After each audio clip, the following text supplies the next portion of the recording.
My channel again. আর আমি ছন্দক, তোমাদের বন্ধু, আর তোমরা দেখছো সিডি ব্লগস। আর আজকে মহালয়া, বুঝতেই পারছো একটা বাঙালির মানে বড় উৎসব চালু হতে চলেছে। তারই প্রথম স্টেপ হচ্ছে মহালয়া।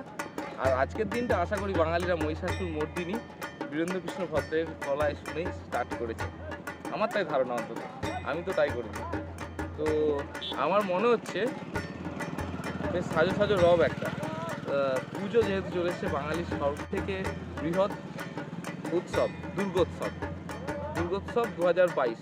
বিশ্বাস করুন, আগামী মানে গত বছর 2021-এও দুর্গাপুজো হয়েছে, কিন্তু মানে ঠিক এই যে পুজো আসছে এই ব্যাপারটা কিন্তু আমি অন্তত পার্সোনালি আমার মতামত আমি কিন্তু মিস করেছি। এই বছর 2022 সেটা কিন্তু মনে হচ্ছে না। 2022 প্রথম থেকেই মনে হচ্ছে যে হ্যাঁ দুর্গাপুজো আসছে, এই ফিলিংসটা অন্তত আমার হচ্ছে। আমি জানি না তোমাদের কি ফিলিংস হচ্ছে, সেটা অবশ্যই তোমরা কমেন্ট করে জানিও তোমাদেরও যদি এটা মনে হয়ে থাকে। এইবার আসি মেন মুদ্রা কোথায়। আজকের এই ভিডিওটা কিন্তু তোমরা প্রথম থেকে শেষ পর্যন্ত দেখবে, তোমাদের কাছে রিকোয়েস্ট রইল প্রথম থেকে শেষ পর্যন্ত দেখার ভিডিওটা। সিরিয়াস ম্যাটার, কয়েকটা সিরিয়াস ম্যাটার তোমাদের সামনে আমি আজকে এই ভিডিওতে তুলে ধরব। প্রথমত তরুণ বিশ্বাস আমাদের মধ্যে নেই। আমাদের রাইডিং কমিউনিটির একজন সিনিয়র রাইডার, উনি লেতে রাইড করতে গিয়ে স্ট্রোকে মারা গেছেন, ব্রেন স্ট্রোক মারা গেছেন। তো উনি আর আমাদের মধ্যে নেই। ওনার আত্মার শান্তি কামনা করি, আর ওনার পরিবারের প্রতি আমার সমবেদনা রইল। মৃত্যুটা বোধহয় কাম্য নয়, মৃত্যুটা প্রত্যেকের কাছেই দুঃখজনক এবং মর্মান্তিক ঘটনা। একটা ভাইটাল ইস্যু সেটা হচ্ছে আমরা এখনও সচেতন হতে পারছি না। হ্যাঁ, কেন এই কথাটা বললাম, এখনও পর্যন্ত রোড অ্যাক্সিডেন্টে বাইকারদের মধ্যে মানে রাইডারদের, বাইক যারা চালায়, আমি রাইডার বললাম, রাইডার ছেড়ে দিলাম, যারা বাইক চালায় তাদের ক্ষেত্রে রোড অ্যাক্সিডেন্ট যদি হচ্ছে 90% ইস্যুতে দেখা যাচ্ছে যে হেলমেট নেই। মানে ম্যাসিভ যেগুলো আর কি ক্ষতি হয়ে যাচ্ছে সেখানে দেখা যাচ্ছে যে হেলমেট নেই, উইদাউট হেলমেটে যাচ্ছে। তো এখনও কেন আমরা এটা সচেতন হব না? আমাদের কাছে অস্ত্র আছে, অনেক সময় দেখি হাতে এইখানে হেলমেটটা গলিয়ে নিয়ে চলে যাচ্ছে। মানে অস্ত্র আছে, তোমাকে যুদ্ধক্ষেত্রে দাঁড় করিয়ে দিয়েছে, অস্ত্র আছে, অথচ তুমি যুদ্ধ করার সময় সেটা প্রয়োগ করছো না। ব্যাপারটা কোয়াইট এরকম হয়ে যাচ্ছে। তো এটা তো মেনে নেওয়া যায় না, তাই না? তোমার কাছে যখন হেলমেট আছে তো পড়তে দোষ কোথায়? অনেকে জিজ্ঞাসা করছি, দাদা আপনি হেলমেট পরছেন না কেন? গরম লাগছে মাথায়। অনেককে জিজ্ঞাসা করছি কেন পরছেন না? ভুলে গেছি, আনতে ভুলে গেছি, নেই, কিনিনি, কেনা হয়নি। তো এরকম অনেক ইস্যু দেখাচ্ছে, কিন্তু সেটা কিন্তু কোনো পয়েন্ট হলো না। একটা বাজেট ফ্রেন্ডলি হেলমেট, তোমার ISI সার্টিফাইড হেলমেট তুমি 1500 টাকার মধ্যে পেয়েই যাবে। আমি যদি একটা ফুল হেলমেটের কথা বলি, তুমি থান্ডার পেয়ে যাবে, যেটা হচ্ছে স্টার্টসের। আর যদি আমি একটু বাজেট বাড়াই, 1700-1800 টাকার মধ্যে আমি ভেগা বোল্ট বানি নতুন বেরিয়েছে, কিন্তু খুব ভালো হেলমেট, ডট সার্টিফাইড হেলমেট তুমি পেয়ে যাচ্ছ তোমরা। তো কেন আমি ইউজ করব না? একটা হেলমেট যে কতটা গুরুত্বপূর্ণ আমার চোখের সামনে 15 অগাস্ট স্পেশাল দিনে কিছু স্পেশাল রাইড হয়েই থাকে, একটা গ্রুপ রাইড হয়েই থাকে। তো সেই রকমই 15 অগাস্ট একটা রাইড করছিল একজন, একটা ছেলে, মানে যে রাইড করছে এবং পিলিয়ন বসেছিল। একটা অ্যাক্সিডেন্ট হলো 4 চাকার সাথে। দেখলাম যে রাইডারটা full helmet, riding protective gears মানে রাইডিং আমার জ্যাকেট আর নি গার্ড এবং জুতো পরেছিল। তো সেক্ষেত্রে ওনার কিছুই হয়নি, জাস্ট কিছুই হয়নি। একটু হয়তো হাতে আঁচড় লেগেছে কোথাও, কিছুই, গ্লাভসও ছিল, হাতে বোধহয় একটু আঁচড় লেগেছে ঠিক এই জায়গাটায়, এই পোর্শনটায়, আর কোথাও কিছুই হয়নি। যিনি পিলিয়ন ছিল ওনার মাথাটা প্রথমেই হিট করলো, একদম আমার চোখের সামনে আমার দেখা, ওনার মাথাটা হিট করলো একদম রোডেতেই।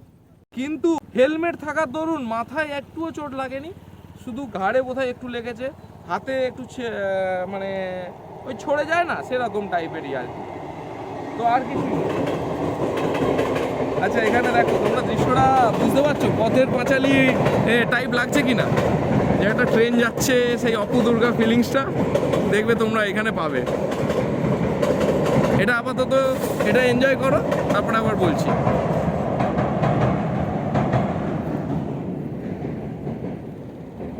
হ্যাঁ, ফিরে এলাম আবার টপিকে। তো যিনি পিলিয়ন ছিলেন ওনার কোনো ম্যাসিভ চোট লাগেনি, শুধু এইখানে ছড়ে গেছে এইসব, যেটা নর্মালি যেরকম আর কি পড়লে যেরকম চোট লেগে থাকে সেই রকম। আর হচ্ছে বোধহয় পিঠে একটা গুরুতর চোট লেগেছিল, তো তার জন্য ওনাকে বোধহয় অ্যাডমিটও হতে হয়েছিল।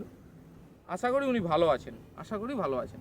যেখানে ম্যাসিভ অ্যাক্সিডেন্ট মানে ম্যাসিভ একটা ক্ষতি হয়ে যেতে পারত বড় সড়ো, সেই জায়গায় ওই হেলমেটের জন্য শুধুমাত্র আজ পিলিয়ন বেঁচে গেছে। সামনে অনেকে অনেক বড় বড় রাইড করতে চলেছে।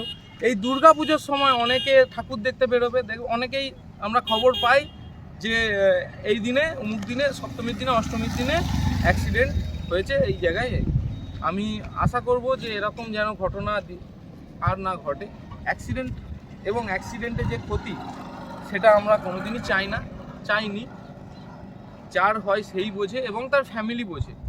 তো আমি তোমাদের কাছে রিকোয়েস্ট করছি, যারা এখনও রাইড করো কিংবা যারা হয়তো নিজের কাজের জন্য এই দিক থেকে ওই দিক যাও, সামনে নিকটবর্তী কোনো এলাকায় যাচ্ছ, হেলমেটটা ব্যবহার করো। আর যারা লং ট্যুরে যাও তারা তো জানোই, আমার নতুন করে বলার কিছু নেই।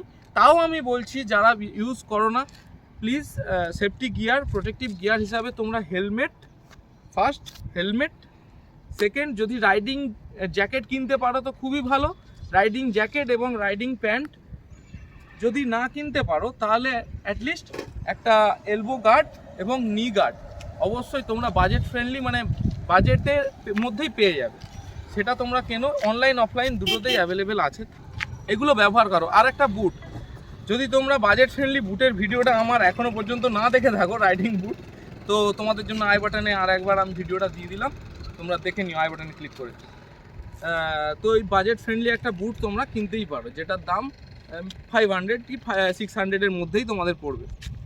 তো এটা হচ্ছে ফার্স্ট টপিক, এগুলো তোমরা ব্যবহার করো। সেকেন্ড টপিকে আছি। সেকেন্ড ভাইটাল ইস্যু হচ্ছে, আমরা অনেকেই রাইড করি এবং যারা করেন না তাদেরকেও জানিয়ে রাখাটা জরুরি। যারা রাইড করি, হঠাৎ আমরা একটা প্রোগ্রাম করলাম যে এই জায়গায় যাব, আমরা চলে গেলাম, রাইড করে আবার ঘুরেও চলে এলাম, কিছু আমাদের প্রবলেম হলো না। যেমন আমার কথায় ধরুন, 2021-এ আমি দার্জিলিং গেছিলাম আমার ওয়াইফ সঞ্চিতাকে নিয়ে, আমাদের কোনো অসুবিধা হয়নি, কিচ্ছু হয়নি। সত্যি কথা বলতে হয়তো একটু উঁচুতে উঠতে স্কুটি নিয়ে একটু সমস্যা হয়েছে, বাদ বাকি আর কোনো সমস্যা হয়নি, আমরা আরামসে চলে এসেছি ব্যাক করে। কিন্তু আমার মনে হয় লং রাইডে যাওয়ার ক্ষেত্রে আমাদের একটা ফিটনেস ট্রিক কিছু অ্যাপ্লাই করাটা জরুরি। আমাদের একটু ফিট থাকতেই হয়, এমনি সাধারণ জীবনযাপনের ক্ষেত্রেই একটা আমাদের ফিটনেস মন্ত্র কিছু মেনে চলতেই হয়। তো সেক্ষেত্রে আমি যখন অনেকেই যাচ্ছে যে লে লাদাখ ট্রিপ করছে, হঠাৎই প্ল্যান এবং চলে যাচ্ছে, কিন্তু আমি মনে করি, এটা আমার মতামত, ব্যক্তিগত মতামত হিসাবে, তোমরা এটা নিতেও পারো নাও নিতে পারো। আমি কিন্তু অত ফিটনেস ফ্রিক নই, কিন্তু তবুও সাধারণ জীবনযাপনের ক্ষেত্রে আমাদের এটুকু করতেই হয়। কিন্তু যখন আমি লং রাইডে যাচ্ছি, ধরো লে লাদাখ যাচ্ছ, স্পিতি ভ্যালি করছো, কিংবা সিকিম যাচ্ছ, তো হাই অল্টিটিউডে তোমরা যাচ্ছ, সেক্ষেত্রে কিন্তু খুব দরকারি জিনিস হয়ে যাচ্ছে আমাদের ফিটনেস অনেক কিছু তোমাকে দেবে। হ্যাঁ, এবার তুমি বলতেই পারো যে অনেকে তো প্রবল ফিট, অনেকে জিম করে ফিট, তাও তাদের স্ট্রোকে মারা যাচ্ছে, হার্ট অ্যাটাকে মারা যাচ্ছে, অনেক কিছু হচ্ছে। অ্যাক্সিডেন্ট ঘটার থাকলে সেটা বাড়িতে বসেও ঘটতে পারে, আমি মেনে নিচ্ছি, আমি স্বীকার করছি, অ্যাক্সিডেন্ট ঘটার থাকলে সেটা বাড়িতে বসেও ঘটতে পারে, কি রাস্তায় যে কোনো জায়গাতেই হতে পারে। কিন্তু আমাদের হাতে যেটুকু আছে সেটুকু তো আমাদেরকে করতেই হবে, এটা করণীয়, আমি মনে করি অ্যাটলিস্ট এটুকু করণীয়ই। এবার তোমরা জানো তোমাদেরকে কি করতে হবে। কাইন্ডলি যদি তোমরা ট্যুর প্ল্যান করো, প্ল্যানিং যেমন যতটা ভালো হওয়া উচিত সেরকম একটু ফিট থেকো, ফিটনেস ট্রিক কিছু অ্যাপ্লাই করে নিই, তো সেটা তোমাদেরকে অনেকটা সাহায্য করবে, অনেক সাহায্য করবে। আশা করি বোঝাতে পারলাম। আজকের এই ভিডিওটা যদি তোমাদের ভালো লেগে থাকে তাহলে অবশ্যই ভিডিওটি লাইক, শেয়ার আর কমেন্ট করতে ভুলবে না। আর হ্যাঁ, ভিডিওটা কিন্তু একটা মেসেজ আছে, তোমরা নিজেরাও যারা ভিডিওটা দেখলে তারা বুঝতে পেরেছো। তো ভিডিওটা যদি তোমরা একটু বেশি সংখ্যায় শেয়ার করতে পারো তাহলে খুবই ভালো হয়। অনেকে যারা এখনও সচেতন হয়নি তারা হয়তো যদি 1%ও সচেতন হয় তাহলে ভাববো যে আমার এই ভিডিওটা বানানোটা সার্থক হলো। তাই তোমরা শেয়ার করো, শেয়ার করতে ভুলো না। আর যদি চ্যানেলে নতুন হও অবশ্যই চ্যানেলটিকে সাবস্ক্রাইব করে পাশে থাকা বেল আইকনটি প্রেস করে দিও। আর দুর্গাপুজো ভালোভাবে কাটিও। দুর্গাপুজো সবাই ভালো থাকো, সুস্থ থাকো, দেখে শুনে রাইড করো, ভালোভাবে রাইড করো। আসছি আরও একটা নতুন ভিডিওর সাথে। তো stay tune and keep watching CD blogs and respect women. ট্রেনটা চলে যাবে। আরেকটা নেই, এদিকে এদিকে। যেটা বলতে চাইছিলাম, তোমরা কাশবন সামনে, আবার ভেবে নিও না যেন দুর্গা দুর্গা বেরিয়ে আসবে মনে হচ্ছে, নাকি মা দুর্গা বেরিয়ে আসবে।